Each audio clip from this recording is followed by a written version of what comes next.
name is Landry Crawford, and I have a passion for Jesus, art, the elderly, and learning about history from the source. My goals are to share the Word of God and to share history from those who helped create it. Welcome to His Story.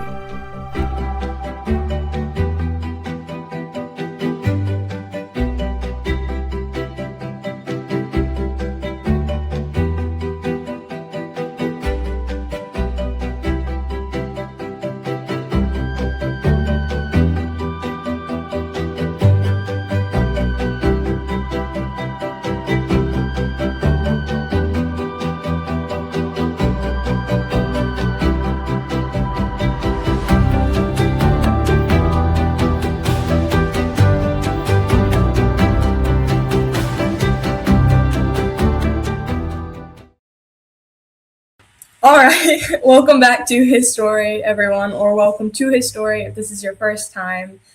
I just got done with spring break, so I'm ready to get back into everything. And today's guest is Doc Pete Chambers, who, if you don't know, I have interviewed him before, during his gubernatorial race. He is an Army veteran and a Lieutenant Colonel, Special Forces, Green Beret, and more.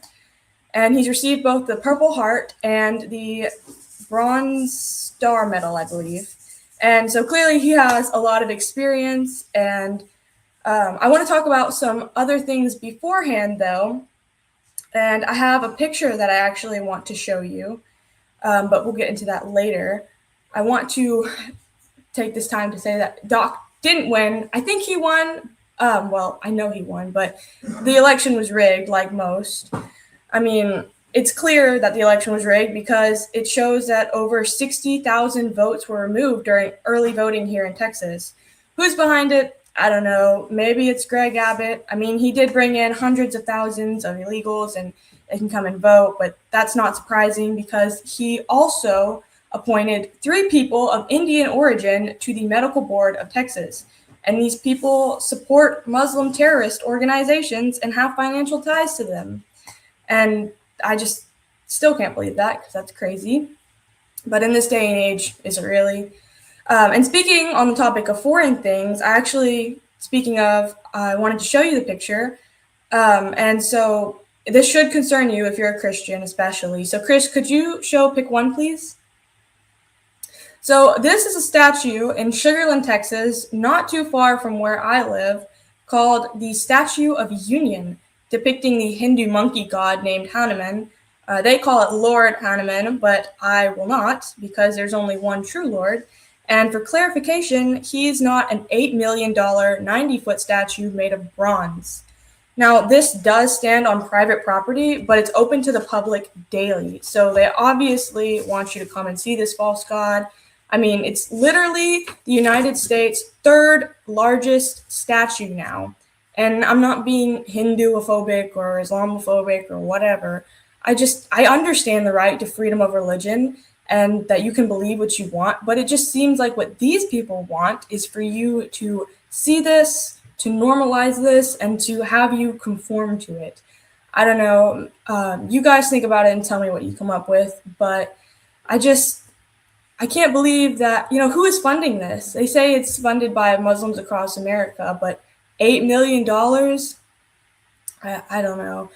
But before we get into it, let's take a quick break so I can get you all the schedules for Street Talk Now podcasts, telegrams, and telegram chats, and X Spaces, and everything else, and we'll be right back.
Hey, Fee, how are you? Doing fine. How are you? Good, good. Thank you for joining me here again today, especially on such short notice. I had a guest cancel last minute, but that's okay because God's plans are better than mine. So That's right. today, Pete is here to explain to us the election fraud that took place here in Texas and everything just about that for clarification for people who might not understand. And so I was just hoping that you could, by informing me, a 16-year-old, on the cheating that happened, other people would know because I'm young and I've never voted before in my life and I don't Right. know a whole lot about voting because I can't yet. Um, so I was just hoping that it might help me and others as well. Sure. So I know there was cheating going on, obviously, and there's proof of it with numbers. And I would like to put up a chart if you don't mind, so I can, have other people see the data and, as you explain it. So, Chris, could you put up pic 2, please? All right. Well, yeah, there you go. So I can't see that from here. So if you read it to me, because I'm on a telephone, Right, of and course. tell me what we're talking, and then I'll explain what I know of it. So there's a Republican side and there's a Democrat side. Okay. And under the Republican side, it says Yes. 87,336 voters disappeared, then reappeared in state records. Okay. I know exactly what you're talking about. Okay. So I can take it from here because now I can kind of see. All right. So this is interesting because as we came into the couple of days before the runoff for the runoff, the date would be March the 3rd, which is the Independence Day of Texas. That's where we were at San Jacinto, and I saw that big monkey shrine thing, and I was like, yeah, well, at least it's not as tall as the obelisk at San Jacinto, because that thing's like 530 something feet high. So they don't have us there. But with this is important. As we went into that night, which was election night, I actually went fishing that day in Matagorda Bay because I thought there's nothing I can do today. We've been campaigning straight for 9 months. Been at 5 stops a day sometimes, and just crazy all over the state. Had a great time, met a lot of people, got to know them, got to know the problem sets, and literally had no idea that with the amount of money that we came in with, that we were going to not only match, but we were going to put the current governor in a position where he was going to be in a runoff. Now you say, Right. well, you're not in a runoff right now, Doc. Absolutely, because this day happened, and this is what that means. So the runoff means if he doesn't take like over 51% of the vote, then that causes a runoff for the second ranking person. That was me. There was 9 people total running for this governor's seat. Well, when we came into it that night, kind of came in, new voting was going on during the day. The numbers started coming out at 7 p.m. on the 3rd. So that's election day. And the first numbers that were posted were the early voting. Because remember, we have like a few days of early voting that ends on the 27th of February. And so that early voting numbers, those numbers got posted. Well, we looked pretty good for the first about 20 minutes or so. And then my numbers started decreasing and his numbers started increasing. Well, you can't, numbers can't be deleted. Well, 66,146 ballots were completely deleted from the final count. Yeah, and I saw that it was also on the Democrat side, so it's not As like well. a bipartisan thing. Right. No, it is nonpartisan. It is the Democrats had the same issues on their side. There was about 37,000 voters appeared, then disappeared, then reappeared. 10,558 ballots completely deleted from the final count, and 35,000 something extra ballots. And so, where do those extra ballots come from?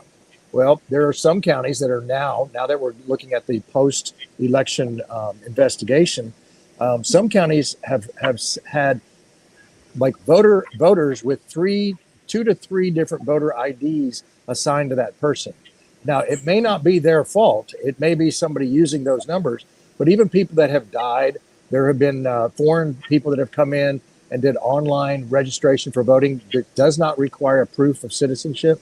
So we've got that problem in the state of Texas. We've got a lot of issues that the Secretary of State, Ms. Nelson, should have taken care of prior to this and actually closed the primaries, which means Democrats can't vote in ours and Republicans can't vote in theirs. So that's typically how it's done in the states. It keeps it clean, right? You don't have people jumping over because there were people voting on both the Democrat and the Republican side. And right? And so that, I think the Secretary of State was appointed by Greg Abbott, right? yes, okay, and that's another problem set. There, most states have an elected official in that position because that doesn't lead to a potential for a conflict of interest. I believe there is a conflict of interest when she actually sued the state with an outside law firm so that she could keep the ballot, keep the primaries open. And what that means is, like I said, Democrats and Republicans can vote on the same day, and a Democrat can vote for Republican.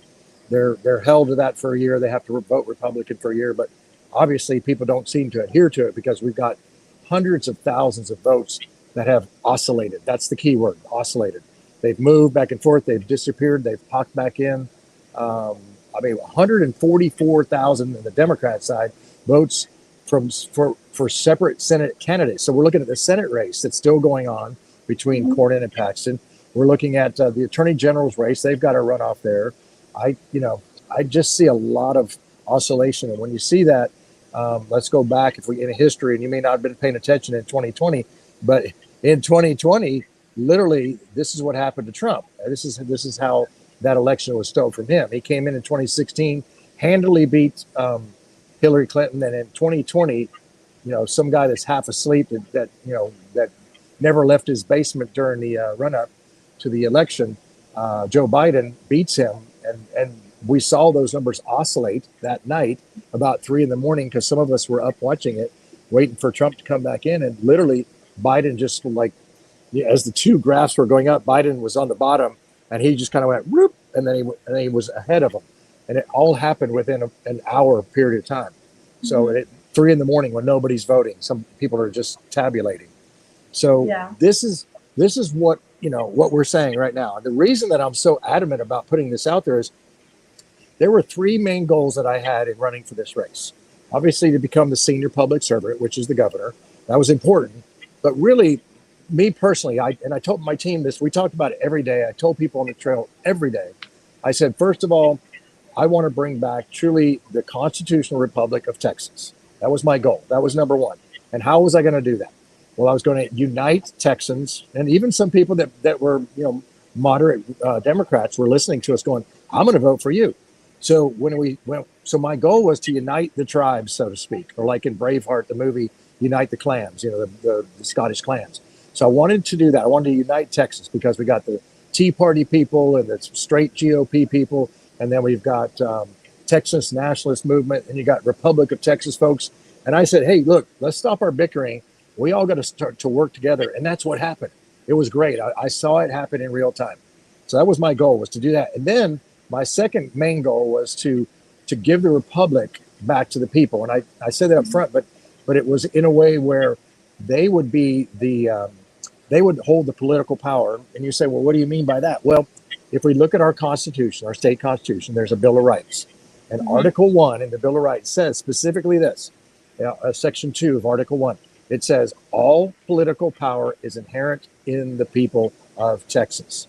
Okay, so that the political power should lie in the people of Texas. So if you have representation, right, then you should have somebody that's speaking for you on the Hill or in Austin, in the representative side and the Senate side, right? And then the governor should be your public servant, and then he's the one that talks to you and says every week, hey, listen, like I would get on sometimes every other day and say, hey, this is a little public servant's message, check it out, this is what's going on. And people would go, oh, okay, that's what he's doing, got it. And that's how they get to know you. And then when you go and meet them in town halls, you listen to them, and that's how you get to know them. So that was giving the republic back to the people, so that the power resided in what they wanted and not what I wanted. Yeah. And that was my goal. So why am I fighting this now? It's not going to change my election. They're not going to decertify the election. They should have done that yesterday. So that was the deadline for any certification, decertification.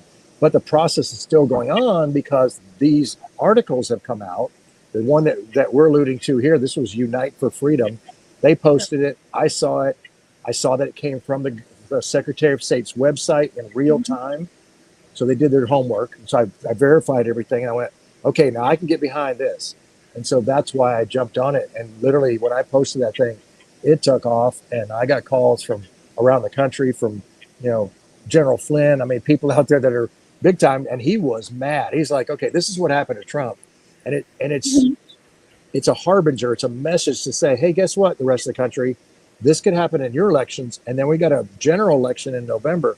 We don't want this to happen to President Trump, because if he loses the election in the House and the Senate, he could be impeached because they'd have the majority, and that happened to him before. So that's my goal right now. Right. Chris, actually, could you put up pick 2 again? I want to look at that one more time. I just wanted to look at it because it also says that 66,146 ballots were also completely deleted, and ballots were added to people who already voted. That's just, I can't believe it. The numbers are right there, so there's not really a reason to say there wasn't any cheating, there wasn't any election fraud. I mean, it's happening in both parties, so it proves that there's someone inside the system manipulating who wins. Yes, ma'am. And so here's the deal, Landry. These are key reasons why all this matters. Because, you know, as a colonel in the military, when I had a lieutenant colonel, when I had Green Berets that worked for me, I'd always tell them when they came complaining about something to me, well, give me the so what. I want to know, why does this matter? Why are you saying this? Well, here's why it matters. These numbers are bigger than the margins in the races. So the margins, you know, the differences between us, these numbers are bigger than that. So this can truly affect the outcome of a race. When we were going into the primary, we had a local affiliate, Fox News, about 2 days before the primary date, somewhere around the 1st, say, looks like this guy, Pete Chambers, is going to draw a runoff with the governor. And so it literally fired red flags up for them, saying, wait a minute. And it wasn't just my race. We were looking at the attorney general race. We're looking at the Senate race. On the Democrat side, they were looking at their race. You had Jasmine Crockett and Tallarico. You had the lady that's running, Gina Hinojosa. She's running on the Democrat side. So this affected them too, right? This affected the Democrats. So that's why this was so important, because this affects all of us. This affects, and it also, this is why, another reason why it's so important. It affects who's going to appear on the ballot in November, because you got a Democrat person and a Republican. Let's say that truly, for example, Eric Wrights won the attorney general race. Let's say he did. He would then be running against somebody in the primary. In the general in November. Right now, it's a runoff between Ken Paxton and not Ken Paxton. I'm sorry. It's a runoff between Chip Roy and Mays Middleton. Well, I didn't see Mays Middleton do really well early on, and all of a sudden, he's way out in the lead. I got nothing against the guy. He's a nice guy. I met him. But it really doesn't jive with what we were seeing and hearing in the straw polls, the polls that led up to the election. That's why all this matters. Right. So I saw your post that you made recently, and it was that you had 3 rules about the election. And so your first rule was that numbers never go backwards. It's simple rules, but could you explain it for us? Yeah, exactly. So I'll use the example once again. The as we went into that first, posting of numbers, they posted at 7 p.m. They posted the early voting numbers. So those numbers showed up, and I think it was around 100. No, I think it was around 60,000 and 40,000 between Abbott, 60,000, 40,000 me. That was a fairly close margin. And then it went 120,000 Abbott, and then I went down to like 18,000. And I mean, just immediately. And we went, okay, maybe they made a mistake, maybe there's a glitch. But then we watched the same thing happening as the night went on. And at that point, you can only watch it. There's nothing you can do. And so these people were able to capture it in real time. And so that's evidence. And it did come from the Secretary of State's website. So that is evidence. And so the main thing that needs to happen, that was rule number 1. Rule number 2 was one person, one ballot. I don't know if you have it there in front of you. I mean, I do. Yeah. But that was pretty easy to figure out. There should be one person, one ballot. But you got Tarrant County and Harris County is notorious for this. They bring in, names of people that have, are 105 years old or 110. They're still on because they didn't, this was the other thing. They didn't clean the rolls. So every election, the rolls should be swiped clean. The names should come off there, and then the new people come in and register to vote.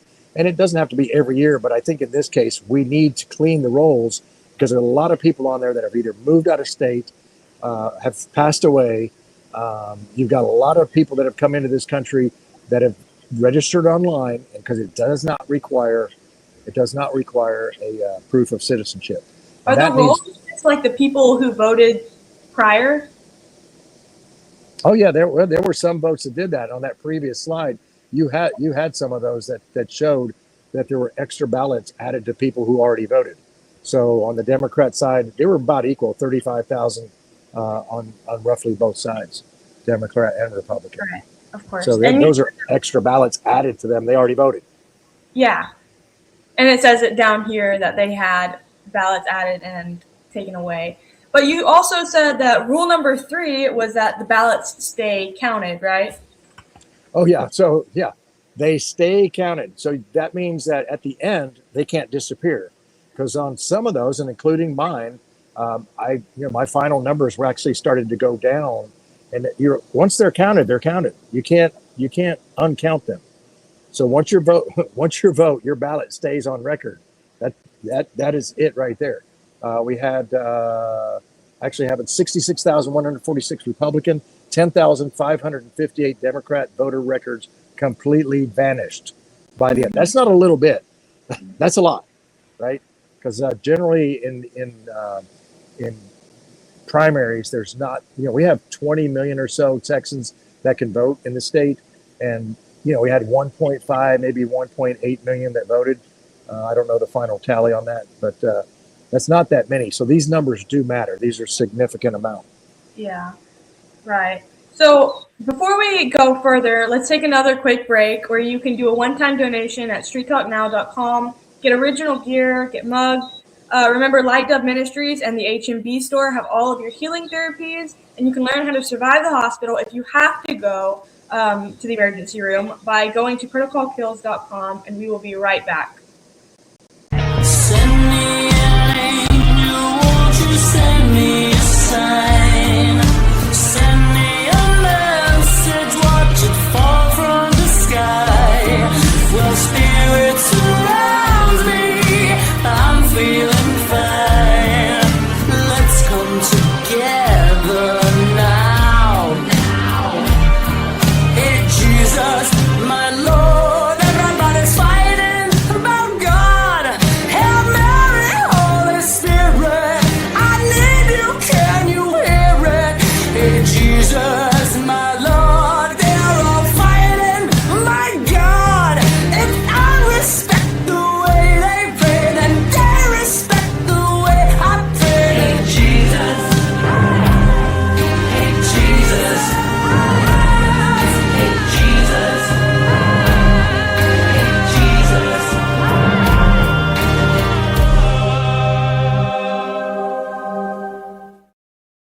All right. Now that we're back and Doc has explained 3 rules and the chart and everything else, and we know why we should care in other states, it affects everybody. But I wanted to know, well, I do know, but didn't Texas create election laws to prevent cheating? Yes. Yeah, they do. They have a lot of U.S. code in the state of Texas that is to keep this problem from happening. And honestly, it's really hard to read through it, because there are laws that actually are written one way, and then later on they came in and amended it, but they didn't actually change. So some of it contradicts. Yeah. It is such a labyrinth of legalism that even lawyers have a hard time understanding this. But here's the bottom line at the end now. But this is the bottom line: this is not a theory. Okay, this is not a conspiracy theory thing. This is downloaded from the Secretary of State's own website. And every day during early voting, researchers save a copy of it, and it's supposed to be, and this is the law right here, it is supposed to be given the next morning. Well, it wasn't. So if it's not, then you can't, and this is early voting. It's not that you're going to see who voted for who. It's just the numbers. They didn't come out. So we really didn't know how many numbers we were going to have. But then once the numbers came out, they didn't match, right? Because of all these added votes and votes taken away. Right. And this is a national security issue, because foreign adversaries can intercept with these machine counts. And see, it used to be back in the day, we just had paper ballots, and then they were hand counted, and they got done with them by the end of the evening because most precincts were about 1,000 people that went in to vote in them. All right, so when by the end of the evening we knew who the person was that won in that precinct, and so then they would put that information out. They would collect it all at the state, and they would get that out. But now there's a potential because there's Wi-Fi in these machines, and when it goes to the tabulator, there's a potential for what's called a man-in-the-middle attack. And that man-in-the-middle is what happened in the 2020 election. There were source codes that were written from Venezuela, and in the 2024 election, they tried to do it again out of Serbia. And these are foreign actors that are now trying to interfere with the United States election process. Well, you got to ask yourself, who's always, I always ask, who's the they? Yeah, that's what I was gonna ask you. Yeah, who's the they? We don't. That's the smoking gun. But until somebody admits there's a problem, how can you investigate it? There was a lady named Tina Peters. She tried to investigate it, and she's still sitting in a federal jail, right, in Colorado. So, Gold Star mom, great lady, wonderful person. Gold Star mom, she lost a son in combat, but she was an election judge in Colorado. She went to jail for trying to investigate it on her own, and she wasn't authorized to do it. She's still sitting in jail, even though Trump gave her a pardon. So this stuff it's guarded very seriously. And so until we can figure out, was there a steal? Where did the source codes come from? Who was it that did it? We will never know the they. Was it Abbott? Was it somebody Abbott knew? It could be, but it could be somebody in the let's say the Chinese Communist Party, and they want Abbott to win. Let's just say he gives them a lot of good deals. I don't know. I'm speculating, but that's a potential. So you got to look at what foreign adversary or cartel or corporate interest would have any interest in doing this to our election. There's a lot of them. Texas is the gem. It's the jewel. And a lot of people want to control trillions of dollars in the state and federal budget.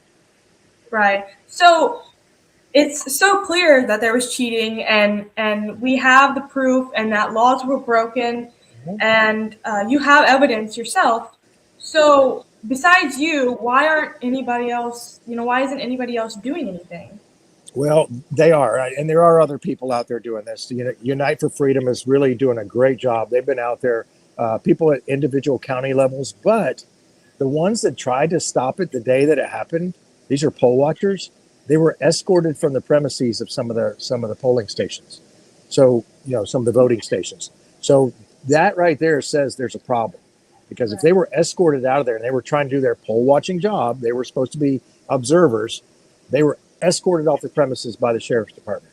And so there is where I would probably look for that first smoking gun, because if somebody did that on purpose, they broke the law, right? And those things, they need to be arrested for that. But at this federal level now, this is where I say, President Trump, Attorney Joe Bondi, the Director of National Intelligence, Tulsi Gabbard, these people need to look at this and do something about it, because otherwise corporations or companies or cartels could pick our leaders for us.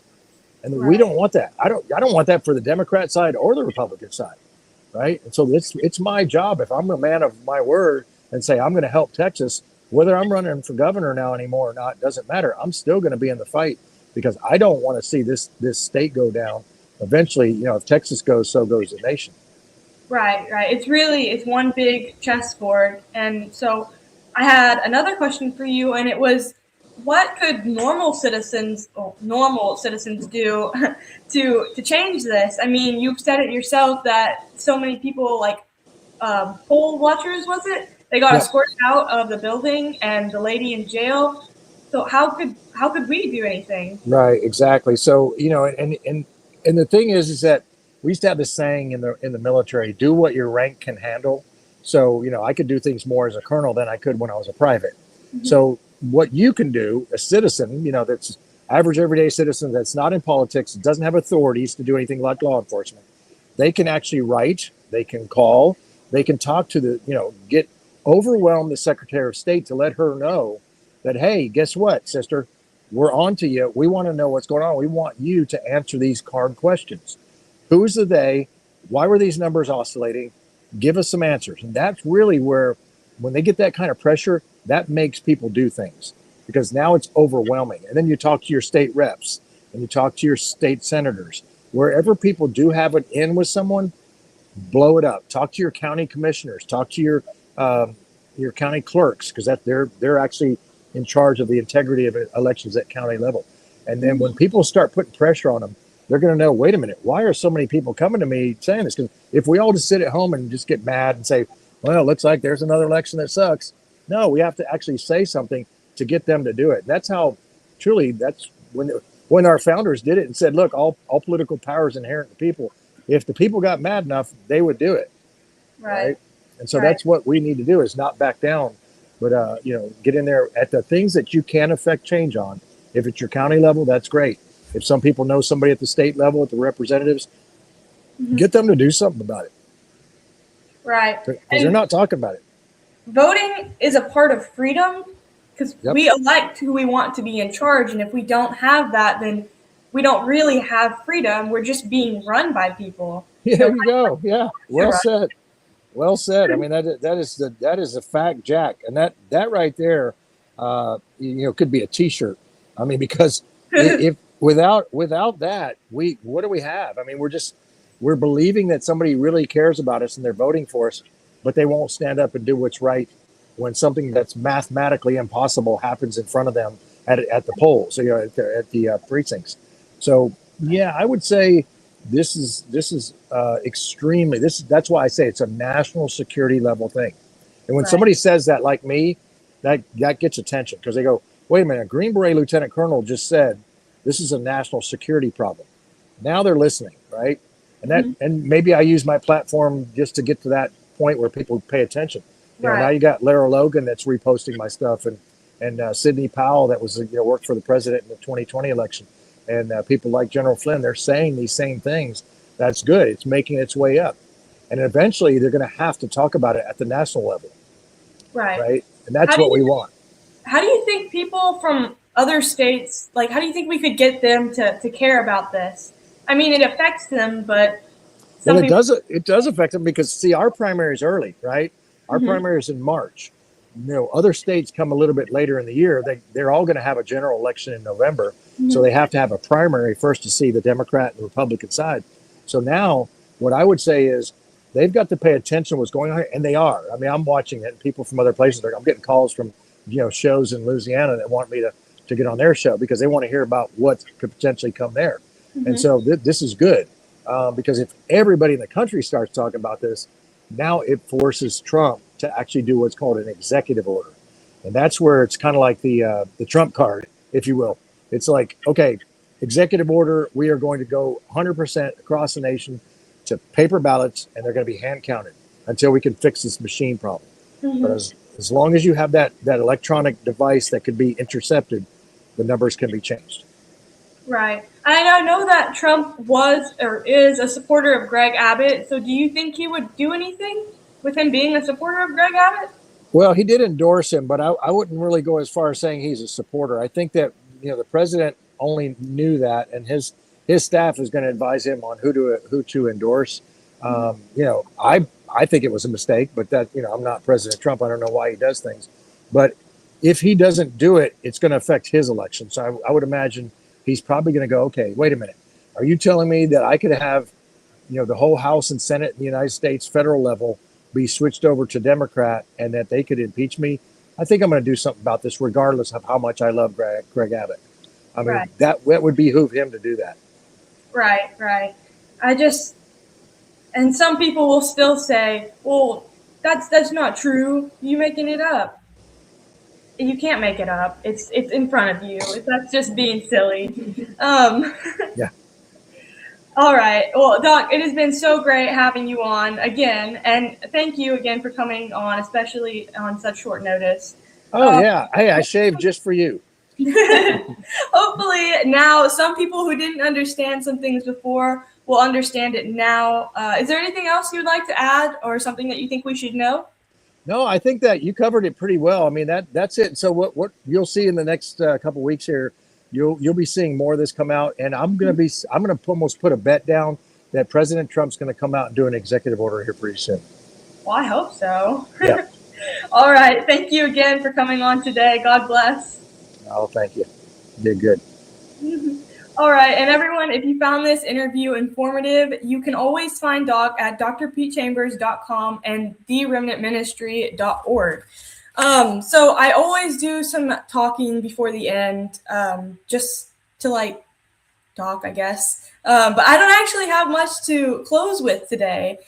I mean, it's been pretty calm. I mean, other than the elections and everything, but my birthday is coming up next month on the 27th, and I'm turning 17. I still can't vote yet, but I can still have an opinion.